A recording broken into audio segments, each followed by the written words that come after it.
기준을 잘 잡아야 승리한다라는 제목으로 하나님의 말씀 나누도록 하겠습니다. 제가 한 2년 전쯤에 제 인생에 있어서 굉장히 큰 과제를 하나 이렇게 주어받게 되었습니다.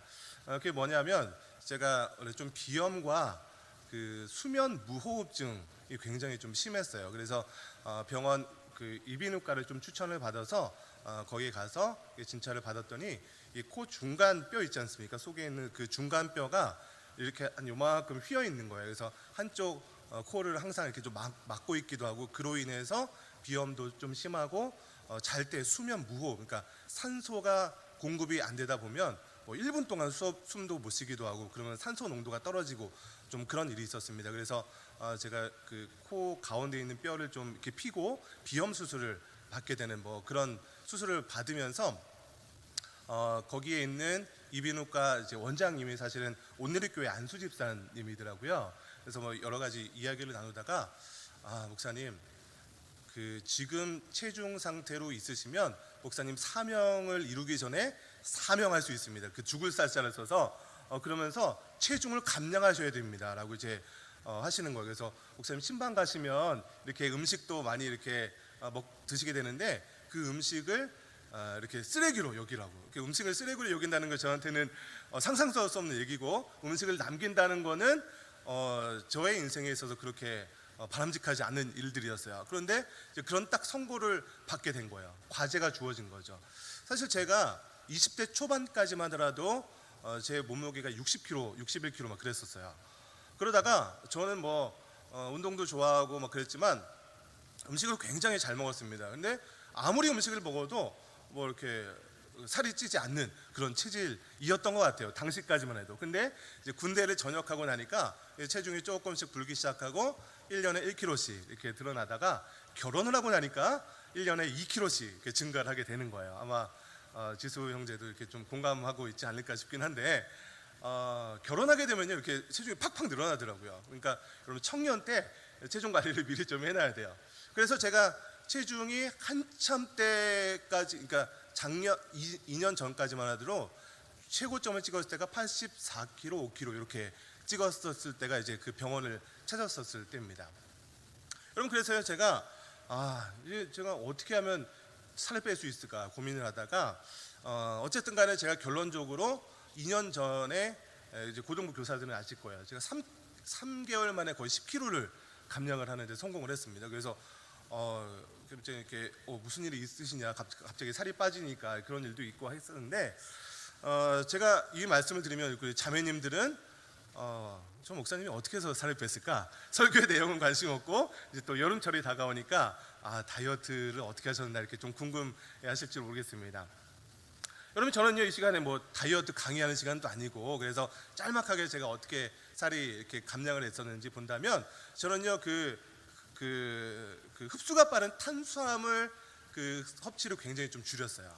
그리고 뭐 빵이라든지 과자라든지 그런 그 간식류도 굉장히 줄이고, 대신에 야채라든지 단백질 섭취, 고기 같은 류를 굉장히 좀 잘 먹었습니다. 그리고 특별히 운동을 많이 하지는 못했지만, 제가 이제 저기 아차산 근처 우리 희민 형제 집 근처에 사는데, 출근할 때 퇴근할 때 좀 걸어 다니기 시작했어요. 그리고 점심 식사를 하고 나서 이렇게 대공원 한 바퀴씩 걷고, 그래서 하루에 한 10,000보는 좀 걸어야겠다 이렇게 좀 노력을 했던 것 같아요.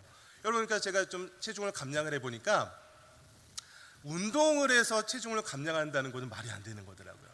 네, 운동을 해서 체중을 감량하려면 거의 국대급으로 뭐 하루에 7, 8시간 운동을 해야 좀 감량을 할 수 있지 않을까. 여러분, 그래서 식이요법과 함께 운동을 병행할 때 제가 좀 살이 감량을 했던 것을 보게 됩니다.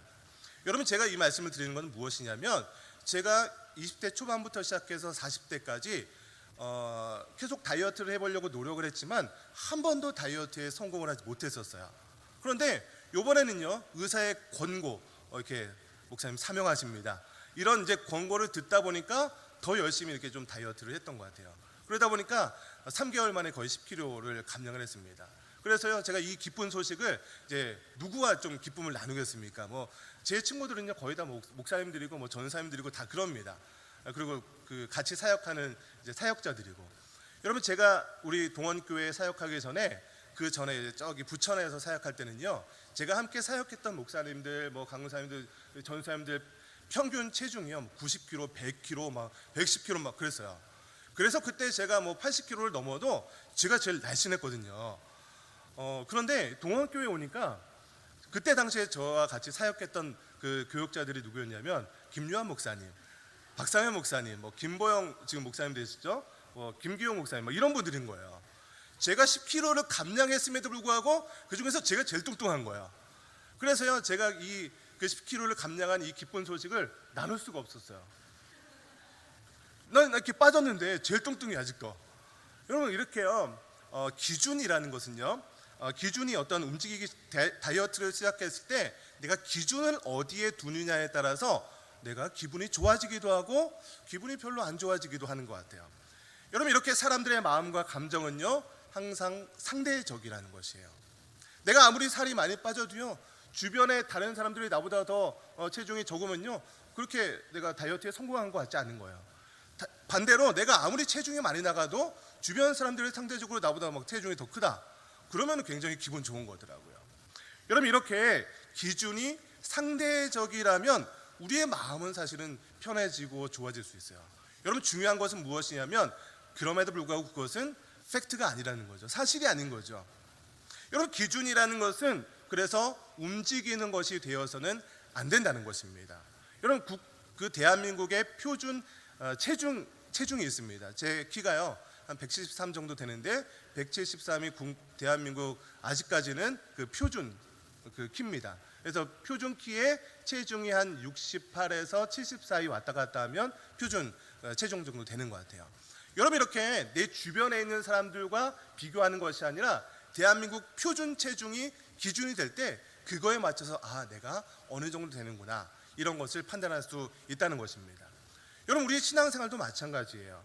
여러분, 기준이 정확히 세워져 있어야 한다는 것이에요. 기준이 때에 따라서 바뀌고 감정에 따라서 신앙생활의 그 기준이 변화되게 된다면 우리의 신앙생활에 발전이 있을 수 없게 된다는 것입니다.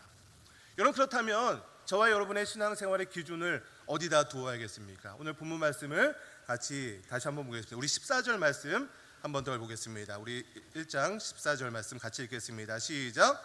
너희가 순종하는 자식처럼 전에 알지 못하던 때에 따르던. 우리 계속해서 베드로전서 말씀을 나누고 있습니다. 여러분, 제가 첫 번째 베드로전서 할 때 설교했던 내용 기억나십니까? 어제 일도 기억 못하는데 어떻게 거의 한 달 전 이야기를 기억하겠습니까? 우리 베드로전서 1장 얘기할 때 우리 그리스도인의 정체성에 대해서 이야기했습니다. 우리는 누구라고 했죠? 이 세상을 떠나가는 나그네라고 했어요. 하나님의 자녀로서 이 세상은 잠시 머물고 돌아가는 그런 나그네 인생이다. 그것이 우리의 정체성이다. 이런 얘기를 좀 했었고요. 지난주 설교 내용도 혹시 기억이 나실까요? 네. 기억이 날듯 말듯. 네. 여러분, 우리는요 여러 가지 환난과 시험이 있음에도 불구하고 우리는요 하나님 나라를 바라보아야 되는 거예요. 여러분, 그래서요 우리가 어떠한 시험에 다가올지라도 우리가 그럼에도 불구하고 우리가 기뻐할 수 있는 그런 이유가 무엇입니까? 우리는 저 하나님의 나라를 바라보고 있는 하나님의 백성들이기 때문이다. 그런 말씀을 드렸었습니다. 오늘 14절 내용이 그 내용을 계속 이어받아서 이야기하고 있는 것이죠. 너희가 순종하는 자식처럼, 그러니까 우리는 하나님의 자녀들이요 하나님의 백성들이라는 것이죠. 우리는 지금인 구원받은 하나님의 백성이지만 14절 계속 보세요. 전에 알지 못하던 때, 우리가 하나님의 구원과 하나님의 나라를 알지 못했던 때에 따르던 너희 사역을 본받지 말라라고 이야기하고 있어요. 여러분, 우리가 하나님을 알지 못하고 하나님의 나라의 기쁨을 알지 못하면 우리는 내 개인적인 그런 기쁨과 만족을 쫓아서 살아갈 수밖에 없는 그런 인간들이라는 거죠. 여러분, 그래서요 오늘 베드로 사도는요 너희가 하나님을 알지 못하던 그때에 따르던 너희 사역을 본받지 말라라고 이야기하면서 오늘 그 본론적으로 얘기하고 싶은 내용이 바로 15절, 16절 말씀입니다. 우리 15절, 16절을 같이 읽어보겠습니다. 시작. 너희도 모든 행실에 거룩한 자가 되라. 기록되었을 때 내가 거룩하니 너희도 거룩할지어다 하셨느니라. 여러분, 그러면서 우리 삶의 신앙의 기준이 어디에 두어야 되느냐 오늘 말씀하고 있어요. 오직 너희를 부르신 거룩한 이처럼 너희도 모든 행실에 거룩한 자가 되라라고 말씀하면서 그 거룩의 기준을 우리 16절에 다시 한번 정확히 기록하고 있다는 것이에요. 그 거룩의 기준이 어디에 있냐면 내가 거룩하니 너희도 거룩하라라고 얘기하고 있다는 것이에요. 내가 누굽니까? 하나님을 말씀하고 있는 거예요. 하나님께서 거룩한 것처럼 너희들 하나님을 따르던 나의 백성들, 나의 자녀들은 내가 거룩한 건 많지 너희도 거룩하라라고 이야기하고 있다는 것입니다. 여러분, 그러니까 우리가 지켜야 할 이 신앙의 기준, 그리고 거룩의 기준이 어디 있다고 얘기하고 있는 거예요? 하나님처럼 우리가 거룩해야 된다라고 말씀하고 있다는 것입니다. 여러분, 그런데 우리는 우리 신앙의 거룩의 기준을 어느 정도로 삼고 있습니까? 우리 청년 회장님 정도 신앙생활하면 이렇게 거룩한 거 정도 될까요? 아니면 우리 부장, 우리 부감, 우리 부부 계신데 우리 저 정도, 이게 좀 멋있잖아요. 저 정도 우리가 신앙생활하면 그래도 거룩한 기준이 되는 걸까요? 아니면 여러분은 사랑방에서 우리 또 이렇게 말씀 나누고 있는데 리더 정도 이렇게 거룩한 기준으로 살면 우리가 거룩한 그런 신앙생활을 하는 걸까요? 오늘 말씀은 그렇게 얘기하고 있지 않는 거예요. 거룩의 기준이 어떤 사람, 우리가 연약한 그런 사람이 두는 것이 아니라 내가 거룩하니 너희도 거룩하라. 하나님의 거룩의 기준이 우리 신앙생활의 기준이 되어야 된다라고 말씀하고 있다는 것입니다. 여러분, 그런데 이 말씀, 우리 신약성경 베드로전서 1장에 나온 말씀이지만 이 말씀이요 이미 구약성경의 모세오경에 이미 언급된 말씀이라는 것이에요. 그럼 우리 레위기 말씀을 한번 볼까요? 레위기 11장 45절 말씀인데요, 우리 화면을 보시고 같이 읽어보겠습니다. 시작.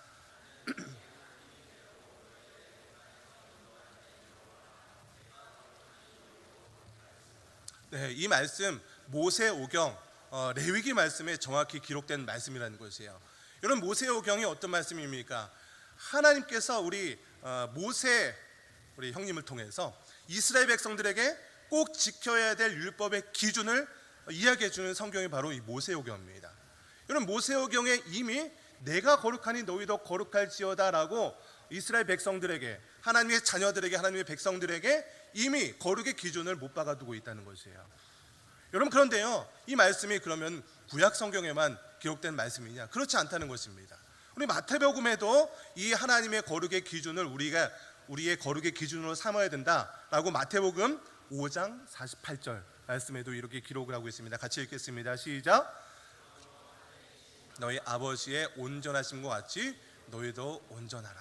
여기서 우리가 거룩하심을 온전하심으로 조금 변화되어 있긴 합니다. 너희 아버지의 온전하심과 같이 우리도 온전해져야 된다. 우리의 신앙의 기준이 어떤 사람이 아니라 하나님처럼 되어야 된다라고 이야기하고 있다는 것이에요. 여러분, 그런데 우리가 신앙생활할 때 있어서 아니 목사님, 신앙생활의 기준이 하나님이 되어야 된다라고 하면 그 기준이 좀 너무 높은 거 아닙니까? 라고 생각하고 있지 않습니까? 아니, 어떻게 뭐 그 정도가 되려면 뭐 목회자 정도나 아니면 뭐 장로님들이나 뭐 사모님들이나 선교사님들이나 이 정도 돼야 하나님 기준으로 이렇게 거룩을 살 수 있지, 우리 청년들, 우리 평신도들은 이렇게 사는 것이 쉽지가 않습니다. 여러분, 이렇게 지금 생각하고 있지 않으세요? 아니, 지금 목사님 시대가 어느 시대인데 이렇게 생각하고 있지 않냐는 것입니다. 여러분, 그러나 분명하게 성경 이곳저곳 제가 뭐 몇 구절만 찾았지만 성경 여러 구절에서 하나님께서는요 우리의 신앙의 기준, 우리의 거룩의 기준을 하나님처럼 돼야 된다라고 이야기하고 있다는 것입니다. 여러분, 그렇기 때문에 하나님의 거룩함이 우리의 신앙의 기준이 되어야 한다는 것입니다. 여러분, 그런데 우리는 어떤 것을 신앙의 기준으로 삼고 있습니까? 하나님의 그 거룩하심을 우리의 신앙의 기준으로 삼는 것이 아니라 주변 사람들을 신앙의 기준으로 삼고 있다는 것이에요. 내가 알고 있는 어떤 뭐 교회 다니는 어떤 친구가 있는데 그 친구 보니까 뭐 술 마실 거 다 마시고 담배 필 거 다 피고 뭐 그러면서 신앙생활 하던데요. 목사님, 저는요 그래도 술은 안 마시잖아요. 뭐 가끔 이렇게 담배는 피지만 술은 안 마시잖아요. 그래도 목사님, 저는 주일 예배 이렇게 잘 나오잖아요. 쟤보다는 내가 좀 나은 것 같은데요. 이 정도 신앙생활하면 그래도 잘하는 건 아닙니까? 목사님, 저는 그래도 이렇게 비전하우스 청년부에서 찬양팀으로 봉사하잖아요. 나 주일학교에서 봉사하잖아요. 적어도 나는요 주일 예배 꼬박꼬박 나왔잖아요. 목사님이 이 정도면 그래도 괜찮은 신앙생활 하는 것 아니겠습니까? 평균 이상 되는 거 아니냐는 거예요.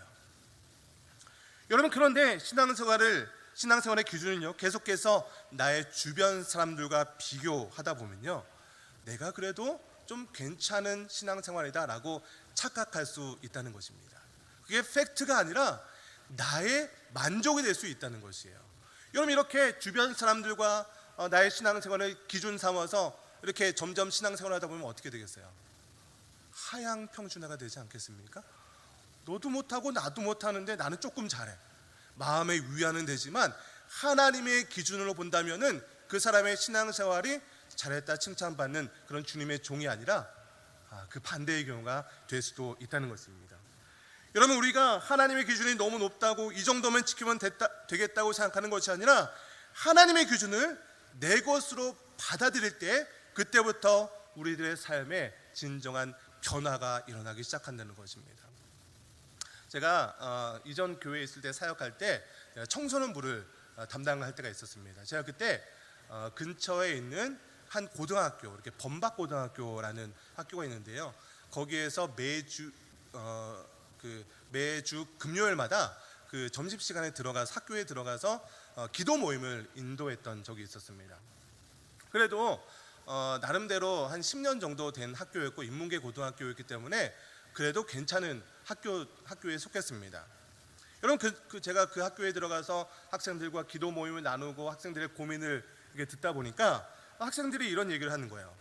목사님, 이 학교에서는요, 아무리 공부를 잘해도 서울에 있는 대학을 들어가기 어렵습니다. 서울대학이 아니고요, 서울에 있는 대학을 들어가는 것이 어렵습니다. 지금까지 우리 학교에서요, 서울에 있는 대학을 들어갔던 학생이 한 명도 없다는 것이에요. 그렇기 때문에 우리는 아무리 공부를 잘해봐야 지방대학 정도밖에 갈 수 없습니다. 이렇게 이야기하는 것을 들은 적이 있어요. 여러분, 그 학교 학생들이 왜 이런 이야기를 할까요? 기준을 잘못 세운 거예요. 기준을 그냥 그 학교 다니는 그 범박고등학교는 그 학교의 다른 학생들을 기준으로 삼았던 것이에요. 그렇기 때문에 그 학교에 다니는 이상 나는 뭐 서울에 있는 대학을 갈 수 없다라고 생각하게 된다는 것이죠. 여러분, 이 학생들에게 정말로 필요한 것이 무엇이겠습니까? 이 학생들에게요, 비전을 세워주고 다시 기준을 잡아주는 것이 필요했던 것이에요. 이 학생들에게 꿈을 찾아주고 하나님께서 이 학생들에게 주신 달란트가 무엇이고 하나님께서 너희들 한 명 한 명에게 놀라운 계획과 섭리가 있다라는 것을 알려주기 시작했습니다. 제가 거기에서 아직도 기억에 남는 한 여학생이 한 명 있어요. 물론 그 학교가 저희 교회와 이렇게 좀 가까운 학교였기 때문에 저희 교회에 다니는 그런 여학생이기도 했습니다. 그 학생의 부모님도 저희 교회에 다니고 있었던 그런 부모님이었어요. 굉장히 신앙적으로 모범이 되는 그런 부부였습니다. 모든 어떤 교회에서 봉사라든지 교사라든지 이렇게 모범적으로 하는 그런 부부였어요. 그런데 그 딸아이가요, 고등학교 2학년 때 가출을 한 거예요. 가출을 했어요. 부모님은요, 너무나도 신앙생활을 바르게 하셨던 분들이었기 때문에 이 부모님의 신앙생활의 기준이 이 딸아이가 좀 이렇게 따라줬으면 좋겠다, 그런 마음을 가지고 딸아이가 좀 이렇게 실수하고 좀 잘못할 때마다 이 부모님께서 이렇게 여러 가지 충고를 해줬던 거예요. 여러분, 그런데요, 그 충고가요 어떻습니까? 한두 번 들어야 충고죠. 이렇게 고등학교 2학년 될 때까지 그런 너무나도 바른 생활을 했던 그런 부모님들의 충고가 있다 보니까 이게 어떻게 들려요? 여러분, 충고로 들립니까? 잔소리로 들립니까? 이 잔소리로 들리는 거예요. 그러면서 그 부모님을 막 증오하고, 제가 볼 때는 너무나도 거룩하신 분이고 존경받아야 될 분인데 이 딸아이에게만큼은 존경받지 못하고 부모님을 부모님으로 생각하지 않는 거예요. 그러면서 학교에서 좀 이렇게 잘 나가는 그런 친구들 있잖아요. 그런 친구들을 사귄 거예요. 그러다가 결국 가출까지 하게 된 거죠. 그래서요, 이 부모님의 그때 당시에 작은 바램, 작은 소원이 있었는데 그것이 무엇이냐면 이 딸아이가 고등학교만이라도 제대로 졸업했으면 좋겠다. 이것이 그 부모님의 작은 바램과 소원이었어요. 근데 이 딸아이가 고등학교 2학년 때 저와 같이 제자훈련을 하기 시작했어요. 그리고 제자훈련을 통해서 그 교회에서 중고등부 이렇게 청소년부가 생긴 이래로 거의 아마 거기도 우리 교회 정도 되는 이렇게 역사와 전통을 자랑하는 그런 교회였는데, 그 교회에서 처음으로 우리 중고등부가 해외로 비전 트립을 가게 됐던 거예요. 필리핀으로 다녀왔는데, 이렇게 그 제자훈련과 비전 트립을 통해서 꿈이 다시 생기기 시작한 거예요. 그러면서 비전 트립을 다녀와서 이 여학생이 저한테 고백을 하는 거예요. 목사님, 제가 내년에 지금 고3이 되는 그런 시점이었는데, 내년에 제가 대학에 들어가서 미술로 대학에 들어가서 이 아이들에게 제가 좀 미술로 이렇게 봉사를 할 수 있는 그런 마음을 주셨다는 거예요. 여러분, 그래서 고등학교 3학년에 올라가면서 미술 공부를 시작하게 됩니다. 사실 그 미대에 가기 위해서는요, 벌써부터 뭐 중학교 때부터 미리 이렇게 준비를 해야 미대에 갈 수 있었겠죠. 그런데 꿈이 생기니까요, 이 아이가요 그때부터 미술 공부를 시작하는 거예요.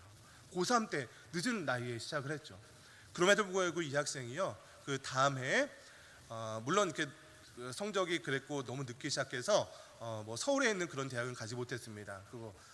그럼에도 불구하고 어느 대학을 다녔냐면 백석대학교 디자인학과에 입학을 하게 된 거예요. 여러분, 부모님의 소원은요, 이 내 딸아이가 고등학교 졸업이라도 했으면 좋겠다, 이런 마음이 있었는데, 꿈이 생기고 하나님께서 비전을 주시고 그 기준이 생기니까요, 이야기가 그 그림을 공부하는데 막 늦게까지 공부를 해도 그게 싫지 않은 거예요. 여러분, 어떻게 이런 일이 가능한 겁니까? 이 학생의 기준이 주변 아이들이 아니었던 것이에요. 하나님을 바라보기 시작하니까 하나님께서 이 학생에게 원하시는 그 비전을 바라볼 수 있게 된 것입니다. 그래서 자신이 원하는 공부를 하니까 하루에 몇 시간씩 그림을 그려도 그 모든 공부들을 이겨낼 수 있었던 것입니다. 여러분, 많은 분들이요, 우리가 신앙생활하면서 나의 인생에도 뭔가 좀 획기적인 변화가 있었으면 좋겠다, 이렇게 바라기도 합니다. 여러분, 성경에 나오는 인물처럼 하나님이 원하시고 기뻐하는 삶을 살아갔으면 좋겠다, 이런 마음을 가지면서 신앙생활을 하게 된다는 것입니다. 여러분, 그런데 하나님의 뜻대로 살기 원한다면서 우리들의 삶에는 왜 이렇게 변화가 시원찮게 일어날까요? 뭔가 좀 내가 이대로는 안 될 것 같은데, 뭔가 좀 변화가 화끈하게 일어나야 정말 하나님께서 기뻐하는 그런 삶을 살아갈 수 있을 것 같은데, 왜 다른 사람은 다 그렇게 되는 것 같은데 내 삶은 그렇게 되지 않을까? 여러분, 그것은요, 하나님께서 제시하시는 기준을요, 내 것으로 받아들이지 않기 때문이라는 것입니다.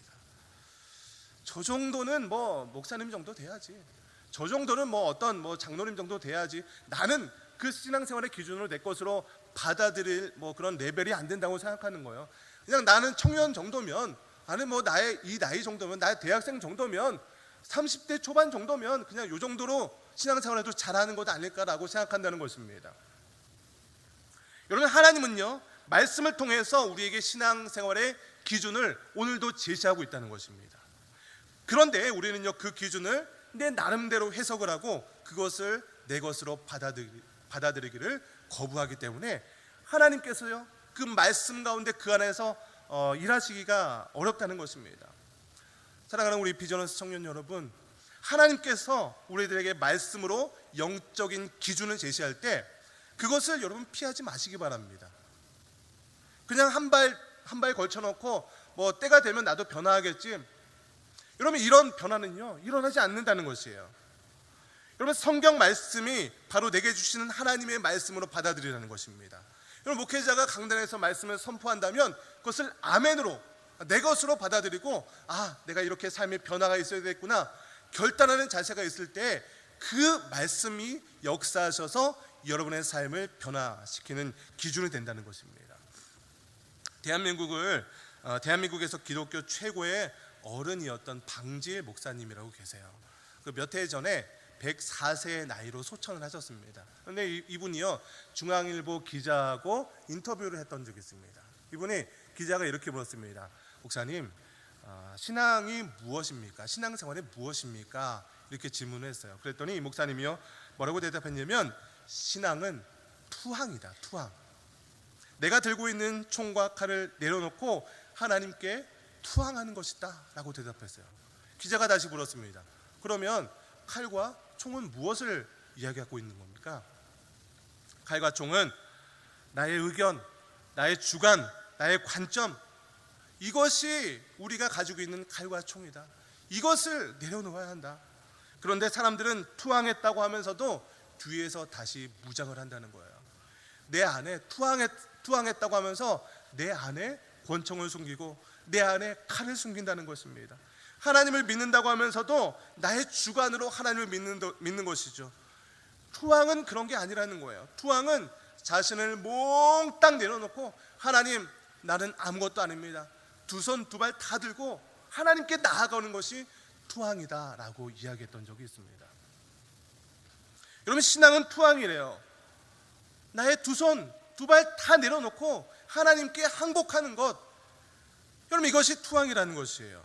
그런데 많은 그리스도인들이요, 투항을 하고 나서 다시 무장을 하고 있지 않습니까? 여러분 어떠십니까? 여러분 하나님 믿으시고 하나님께 투항하고 있습니까? 여러분, 그런데 어떠세요? 아직도 나의 주관, 나의 관점 이런 거 내려놓고 신앙생활을 하고 계십니까? 그렇지 못하다는 것이에요. 여러분, 그래서 그리스도인이 변하지 않는다는 것입니다. 한국 교회가 이것 때문에 아직도 변화하지 못한다는 것이에요. 그 이유가 투항하지 않는 그리스도인들 때문이다라고 이야기하고 있다는 것입니다. 여러분, 맞지 않습니까? 여러분, 다른 사람들 볼 필요가 없어요. 제가 그러고 있다는 것을 발견하게 됐어요. 저도 목회자지만 하나님께 다 내려놨습니다라고 고백하면서도 때로는요, 나 자신이 투항하지 못하고 있는 모습을 발견하고 깜짝깜짝 놀랄 때가 있다는 것이에요. 투항했지만 다시 재무장해버릴 때가 한두 번이 아니라는 것입니다. 내 것들로 가득 차버릴 때가 너무나도 많다는 것입니다. 여러분, 제가요 가끔가다 너무나도 슬퍼질 때가 있어요. 예배 드릴 때 말씀을 듣고, 저도 이제 예배를 드리잖아요. 혹은 뭐 인터넷을 통해서 말씀을 듣기도 하잖아요. 그래서 막 은혜를 받아요. 여러분, 그런데 그 말씀을 나한테 정말로 적용하지 않을 때가 있다는 것이에요. 말씀을 듣고 나서, 야, 말씀 참 좋다. 오늘 예배 참 좋다. 오늘 성가대 찬양 참 좋다. 오늘 우리 찬양팀 참 찬양 잘한다. 뭐예요? 내가 예배를 참석해서 정말로 내 모든 것을 내려놓고, 하나님, 나는 아무것도 아닙니다. 하나님, 내가 투항합니다. 하나님, 내가 하나님께 모든 것을 바칩니다 라고 하는 것이 아니라, 설교를 듣고 있었고, 설교를 리스닝하고 있었고, 설교를 판단하고 있었던 내 자신이 있다는 것이에요. 찬양팀이 찬양하는 거 찬양 잘하네. 오늘 왠지 찬양에 감동이 있네. 이러고 나서 끝난다는 것이에요. 그러고 나서 예배를 돌아가고 나서 나의 삶에 어떤 변화를 일으키려고 하던 어떤 결단과 의지와 투항이 우리들의 삶에 일어나지 않을 때가 너무나도 많지 않냐는 것입니다. 신앙은 투항인데 예배드리면서도 투항하지 않는 거예요. 여러분, 그러니까 삶의 매너리즘에 빠지게 되고 신앙의 기쁨을 잃어버릴 때가 있다는 것입니다. 여러분, 투항하지 않는 신앙은 거짓 신앙이라는 것입니다. 여러분, 마태복음 7장 22절 23절에 두렵고 떨리는 마음으로 읽어야 될 그런 말씀이 있습니다. 우리 같이 마태복음 7장 22절 23절 같이 읽겠습니다. 시작. 그날에 많은 사람이 나더러 이르되 주여 주여 우리가 주의 이름으로 선지자 노릇하며 주의 이름으로 귀신을 쫓아내며 주의 이름으로 많은 권능을 행하지 아니하였나이까. 23절. 그때 내가 그들에게 밝히 말하되 내가 너희를 도무지 알지 못하니 불법을 행하는 자들아 내게서 떠나가라 하니라. 이 사람들이요, 내가 주의 이름으로 많은 일들을 행하고 귀신을 내어 쫓고 그런 일들을 하지 않았습니까? 그런데 예수님께서는요, 그들에게 너희들 누구니? 우리 그들을 도무지 알지 못한다라고 이야기하고 있다는 것입니다. 우리의 기준으로 나는 하나님의 일을 했다고 하고, 나는 주의 이름으로 나는 찬양을 했고 말씀을 전하고 예배를 드리고 많은 활동을 했지만, 여러분, 정말 우리의 마음 가운데 진심으로 투항하지 않는다면, 우리 저 하나님 나라에 딱 들어갔을 때 누구니?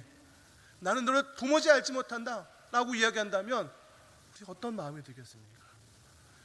여러분, 우리는 항상 두렵고 떨리는 마음으로 하나님의 말씀을 대해야 한다는 것입니다. 여러분, 그래서 우리들의 삶에 회개가 없는 이유가 무엇입니까? 하나님의 말씀을 통해서 우리에게 기준을 제시하고 있다는 것입니다. 그런데 그것을 나의 것으로 받아들이지 않다 보니까 우리들의 삶에 회개가 일어나지 않는 것입니다. 회개는 나에게 뭔가 특별한 어떤 막 일들이 일어났을 때 막 불이 임하고 뭐 환상을 보고 뭐 기도하다 보니까 예수님의 얼굴을 막 보고 어떤 큰 일이 나에게 닥쳤을 때 그때나 하는 것이지, 회개는 아무 때나 하는 것이 아니라 큰일 난다. 은혜 막 아무 때나 받으면 안 된다. 여러분, 이렇게 우리가 하나님의 말씀을 내 것으로 기준 삼지 않을 때는요, 우리들의 삶에 변화가 일어나지 않는 것입니다. 여러분, 그 바벨론 포로기에 바벨론으로 끌려갔던 다니엘 선지자가 있습니다.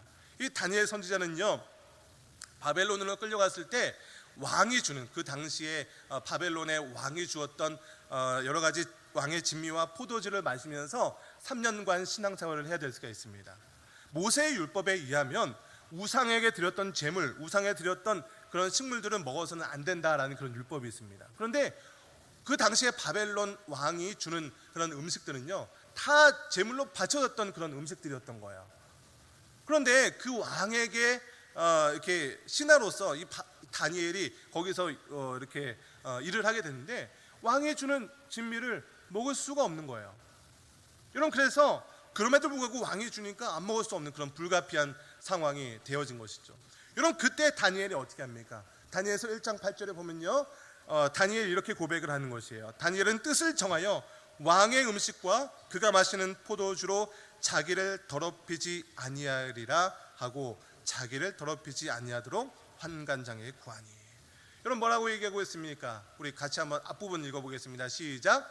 다니엘은 뜻을 정하여. 다니엘이요, 여러 가지 환경 때문에 어쩔 수 없이 그 환경에 노출될 수밖에 없는 그런 상황에서 다니엘이 뭐라고 하고 있어요? 뜻을 정했다라고 이야기하고 있어요. 뜻을 정했다, 무엇을 얘기하는 거예요? 하나님의 말씀을 나의 삶의 기준으로 세우겠다라는 것 아니겠습니까? 여러 가지 환경 때문에 어쩔 수 없습니다라고 이렇게 변명될 수 있어요. 그럼에도 불구하고요, 다니엘은 뜻을 정했다는 것이요, 하나님의 말씀을 나의 신앙생활의 기준으로 정했다는 것입니다. 여러분, 그랬을 때 어떤 일이 일어납니까? 우리 9절 말씀인데요, 우리 화면을 좀 띄워주시고 같이 읽겠습니다. 시작. 하나님이 다니엘로 하여금 환관장에게 은혜와 긍휼을 얻게 하신지라. 여러 가지 환경은 맞아요. 환경은 변명될 수 있는 그런 환경을 맞음에도 불구하고 다니엘의 뜻을 정하고 하나님의 말씀을 기준으로 삼았을 때 하나님께서 그들에게 은혜와 긍휼을 내려주었다는 것이에요. 여러분, 다른 내용들을 여러분 이미 알지 않습니까? 다니엘이요, 모든 사람에게 인정받는 놀라운 일꾼이 되었다는 것입니다. 자기의 힘으로 사는 것이 아니라 하나님이 도우시는 그 힘 속에서 하나님의 역사가 일어난다는 것입니다. 여러분, 뜻을 정하시기 바랍니다. 신앙생활의 기준을 세워야 된다는 것이에요. 여러 가지 세상의 환경 때문에 여러분, 청년들이 신앙생활하는 것이 얼마나 힘듭니까? 대한민국 청년으로서 여러분, 신앙생활하는 비율이요, 조사해 보면요 5% 정도밖에 안 되는 것 같아요. 여러분, 그래도 상위 5%에 속하는 겁니다. 이 정도로 만족하시겠습니까? 여러분, 하나님의 신앙 기준은요, 이 정도로 만족하는 것이 아니에요. 내가 정말로 하나님의 말씀을 내 것으로 받아들이고 그 말씀 가운데 내 삶이 변화되는 그런 모든 과정이 하나님께서 원하시는 것입니다.